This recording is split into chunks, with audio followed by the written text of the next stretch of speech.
안녕하세요. 이윤호입니다. 자, 오늘 12월 28일 오늘의 특징주 시작하도록 하겠습니다. 자, 이제부터는 다시 제가 오늘의 특징주 영상 하루하루마다 이제 올려드릴 테니까 해당 영상 한 번씩 보시고 투자하시는 데 있어서 좀 참고사항으로 활용하시면 좋겠습니다. 자, 오늘도 코스피 코스닥 간단하게 짚어보고 그리고 이제 특징주 상승 하락한 특징주에 대해서 또 한 번씩 짚어보는 시간 짧게 가지도록 할게요. 자, 먼저 시황부터 한번 보겠습니다. 최근에 테슬라가 주가가 좀 급락을 하는 모습을 보였죠. 최근 테슬라의 주가 하락과 그리고 미국 국채 금리 상승의 영향 때문에 미국 나스닥이 연휴 끝난 직후에 큰 하락세를 좀 보이는 모습이었습니다. 자, 이에 국내 양대 지수 역시 영향을 받아서 2차 전지 섹터라든지요, 뭐 반도체 섹터 등 이런 기술 관련된 섹터들의 하락이 굉장히 두드러지는 그런 하루였습니다.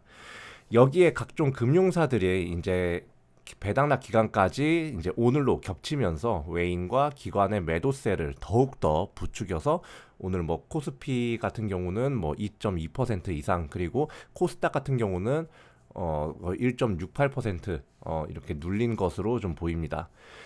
이제 내년 FOMC에서 강경 매파 포지션으로 있는 위원 3명이 빠지면서 중도 포지션과 비둘기파 포지션 이러한 사람들이 좀 들어올 것으로 예상이 되기 때문에 사실상 FOMC 인사 구성 자체는 이번 해보다는 내년이 더 좋을 것으로 좀 예상이 됩니다. 하지만 인플레이션이 확실히 꺾이기 전까지 금리 인하를 하지 않을 것으로 좀 예상이 조심스럽게 되는데요. 그 이유가 2022년 동안 금리를 인상한 이유가 인플레이션을 최대한 누르겠다, 2%, 3%, 2%까지 누르겠다라는 목적을 가지고 계속 진행을 했는데, 이제 인플레이션이 좀 꺾여 있는 와중에 다시 금리를 인하한다, 뭐 이러한 이야기를 잘못할 경우에 원자재 인플레이션 그리고 뭐 자산 인플레이션 등등 여러 가지 인플레이션들이 다시 급하게 상승 나올 가능성이 있어서 약간 금리 인하에 대해서는 굉장히 이 연준에서 보수적으로 움직일 거다라고 이제 예상을 하고 있습니다. 매매 동향 한번 보도록 할게요. 자, 일단 개인을 제외하고 뭐 외국인과 기관이 쌍끌이 매도를 하면서 크게 지수 하락 부추긴 것으로 보이는데요. 개인은 1조 774억을 코스피에서 순매수, 그리고 코스닥에서는 5,910억을 매수를 하는 모습을 보였지만, 외국인은 코스피에서 3,108억을 매도했고요. 그리고 코스닥에서는 2,156억을 매도하는 모습을 보였습니다. 기관 같은 경우 코스피에서 무려 8,286억 가량을 매도, 그리고 코스닥에서는 3,676억을 매도를 하면서 이 기관과 외국인의 거의 뭐 무자비한 매도세 속에 오늘 지수가 크게 눌렸다라고 보시면 되겠습니다. 자, 28일 오늘 상한가 간 종목은 일단 5가지 종목이 있고요. 코콤, 제이시언 시스템, FN 리퍼블릭, 리파인, 한국앙코르 유전. 한국앙코르 유전은 일단 지금까지 계속해서 상승 나온 부분이니까 좀 이렇게 밀어두고요, 옆으로. 다른 종목들 한번 살펴보도록 할게요. 자, 코콤. 자, 이건 코콤도 그렇고 제이시언 시스템도 같은 이슈로 올라간 겁니다. 그래서 하나로 묶었어요. 자, 코콤은 북한의 무인 항공기 침공으로 인해서 드론 관련주가 좀 이렇게 수혜를 입으며 상승 나올 것으로 이제 시장에서 기대를 하면서 상승 나온 것으로 추정이 되고요. 사실 이 무인 항공기를 격추를 실패했다라고 하면서 이 윤석열 대통령이 이런 뭐 드론 부대라든지 이런 부분에 대해서 좀 크게 좀 이렇게 발전시키고 좀 정착을 시킬 것을 이야기를 하면서 해당 관련주들이 상승 나오는 모습이었습니다.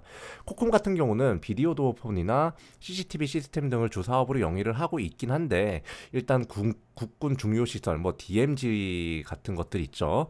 그런 데에서 이제 경계 시스템을 단독 공급한 이력이 있기 때문에 관련주로 부각받으면서 오늘 상한가를 간 것으로 추정이 됩니다. FN 리퍼블릭 같은 경우는 중국에서 해외 입국자에 대한 시설 격리 의무를 폐지한다는 소식에 상한가를 갔고요. 이 회사 같은 경우는 중국 시장의 의류 잡화와 마스크팩 등을 유통을 하기 때문에 이러한 이슈에 엮여서 상한가 가는 모습 보였습니다. 자, 28일 상승 종목 한번 볼게요. 뭐 STX, 베셀, 그리고 뭐 이런 종목들, 이런 드론 관련주들이 좀 크게 시장에서 상승 나오는 모습 보였고, 이런 리오프닝 관련주, 중국과 관련해서 리오프닝 관련주도 좀 이렇게 크게 상승 나오는 모습 보였습니다. 사실 무인 항공기, 그러니까 북한의 무인 항공기 침공과 중국의 위드 코로나 정책이 사실상 시장을 이끌었다고 보시면 돼요. 자, 상승 종목 세 가지만 좀 보도록 할게요. 바이온 먼저 보겠습니다. 중국에서 해외 입국자에 대한 시설 격리 의무를 폐지한다는 소식에 수혜받을 것으로 기대되면서 상승이 나온 거예요. 이 회사는 화장품 제조업이나 뭐 건강기능식품, 원재료 등을 주 사업으로 영위를 하고 있는 회사입니다. 자, STX 같은 경우는 STX 중공업의 매각에 이제 하나그룹이 이런 인수전에 참여할 것이라는 소식에 주가 상승 나온 걸로 추정이 되고요.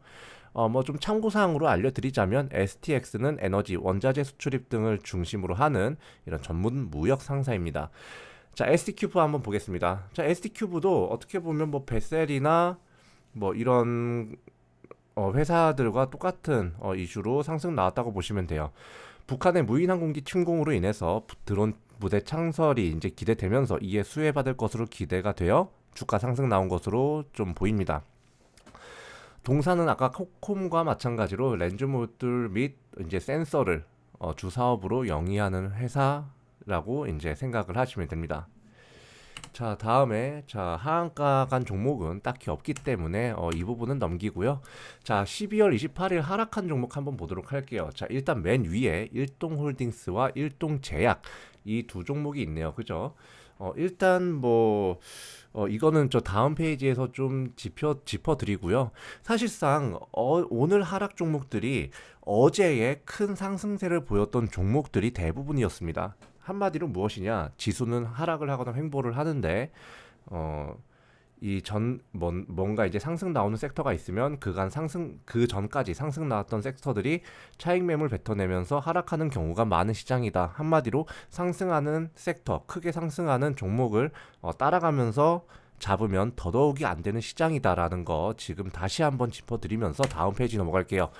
자, 일동제약 보겠습니다. 자, 중앙방역대책본부에서 이제 동사의 코로나19 경구용 치료제인 조코바 긴급 사용 승인을 하지 않는다는 소식에 주가가 하락을 했습니다. 이제 일단 이 회사는 의약품 및 의약품 원료를 제조 판매하는 회사라고 보시면 되고요. 근데 이제 이게 긴급 사용 승인을 하지 않는다는 소식이 나왔을 뿐, 완전히 사용을 하진 않는다는 건 아니고, 뭐 조건부 승인이라든지 이러한 부분이 아직까지는 열려 있는 상태이기 때문에 앞으로 혹시 보유자분들 계시면 조금 더 좀 길게 보시고 이 종목을 좀 이렇게 운전하시는 걸 권장을 드려요. 자, SBW 생명과학 얼마 전에 상승 나왔던 종목인데요. 아까도 말씀드렸다시피 전일 주가 급등했던 부분에 대한 이런 차익 매물 실현 그리고 이제 순환 장세로 인해서 주가 하락한 것으로 좀 추정이 됩니다. 동사는 카메라 모듈 핵심 부품인 광학 필터 제조 및 판매를 주 사업으로 영위하는 회사예요. 자, 오늘 영상은 여기까지고요. 자, 지금 장세 자체가 오늘 특히 크게 하락을 하면서 여러 개인 투자자분들 많이 힘드실 텐데, 뭐 지금 이제 인플레이션 상승세도 꺾이면서 각종 경제 지표도 미국의 경제 지표도 나쁘지 않게 나오고 있단 말이죠. 한마디로 이제 앞으로 조금 더 힘든 기간이 지속이 될 수는 있겠지만 지금 약간 증시가 바닥을 다지는 그런 구간이라고 생각을 합니다. 자, 여러분들 조금만 더 버티시고요. 앞으로 상승 크게 나올 때 다시금 웃을 수 있는 그런 투자자가 되시길 바라면서 오늘 영상 여기까지 하도록 하겠습니다. 감사합니다.